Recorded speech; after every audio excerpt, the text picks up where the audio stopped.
Sustainable development is defined as economic development that is conducted without depletion of natural resources by Google. Well, what are some examples, you may be asking? What do you think I'm here for? Today we'll be outlining some examples of sustainable development and some examples of being unsustainable. Sustainable development can be seen starting in the 1600s. However, the term was coined in 1987 by the UN in their Brundtland Report. After there was a depletion of lumber in England, people started working together to keep the trees alive and well. I find it kind of interesting how we are still struggling with the exact same problems all these centuries later. It sat in the back of people's minds for a while until the environmental movement. It started gaining traction in the 1960s, however people have been aware of it since the 1910s. It is becoming part of the public discussion in the 40s after the environmental cost to World War II was becoming clear. Now, people were concerned about pollution, air quality, and much more. There were numerous incidents that helped the movement gain traction, such as the hydrogen bomb testing at Bikini Atoll, which caused nuclear fallout, an oil spill in 1963, and a case that the Japanese government had about the mercury poisoning of the people of Minamata, commonly referred to as the Minamata disaster. On April 22, 1970, the first Earth Day was celebrated, and then a major breakthrough in the environmental movement: recycling. Recycling was first officially introduced in the 70s, however it had been a thing for a long time, since the 4th century in fact, during the Byzantine era. However, it can also be seen in pre-industrial times, with the British melting down certain metals in order to reuse them, among other things. Then suddenly, industrialization. It allowed for much more recyclable items. During the Great War, due to material shortages, most governments involved in the war had posters plastered everywhere asking for people's materials to help win the war. This was quite effective, and it was done in World War II as well. However, funnily enough, the German Reich didn't recycle for much of the war. From what I can find, they only recycled metals for the Luftwaffe. However, to become more recent, we can look at how not to be sustainable, and to do that, we must talk about China's one-child policy. China discovered they had a problem on their hands: overpopulation. During Chairman Mao's reign, there were significant improvements in healthcare. Lower mortality rates, life expectancy increased, etc. This caused an insane influx in population, and so the Republic decided to implement population control. As the name suggests, you could only have one child, or more accurately, you want to have one child. Should you have more than one child, you would be subject to fines, abortions, and sterilization.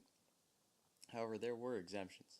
If your first child was a daughter, you may apply for another child. If your first child has a disability, you could have a second child. However, they would need to be born a few years apart. There are several more ways, making roughly 22 different ways to apply for a second child. It was introduced in 1980 to wavering success. However, you may notice that to have a child, you need two people, and these two people produce one child. That means that each generation the population would halve. But if you look at their population in 1979, it was roughly 900 million people. So how could they get to over 1.3 billion people by 2012? To answer that, we can look at a problem we are facing in Canada. Trees. Something so commonplace we rarely notice them. In fact, Canada has the second largest amount of trees in the world, just behind Russia. Well, it would be quite unreasonable to get rid of all these trees, as some people live off of them. Brazil. So, what do we do? Well, here's where our good friend sustainable development comes into play. In order to keep the forest alive and well, for the most part, we must introduce regulations. Well, what did good old Canada do? We set a quota known as the wood supply, and it is set to roughly 250 cubic meters of wood, though it has dipped in recent years. For the most part, the volume harvested was 150 to 200 cubic meters, well below the quota. This allows for the forest to grow, while still having enough lumber to support the economy. It can be argued upon whether the quota should be lower or higher, but for all intensive purposes, it will be said to be fine. Well, how does this relate to the one-child policy? Another sustainability problem we are facing in Canada is population growth. Now, I don't think that the government will be introducing any one-child policies. However, the fastest growing cities are possibly growing too fast. Canada's doubling time is over 100 years, though. Sure, but if you look at Toronto, Canada's largest city, its population will double in just over 80 years. That may seem like a long time, but keep in mind that their population is almost 3 million, which means Toronto equals roughly 13% of the population of Canada. Imagine it doubling. And here's where the problem lies.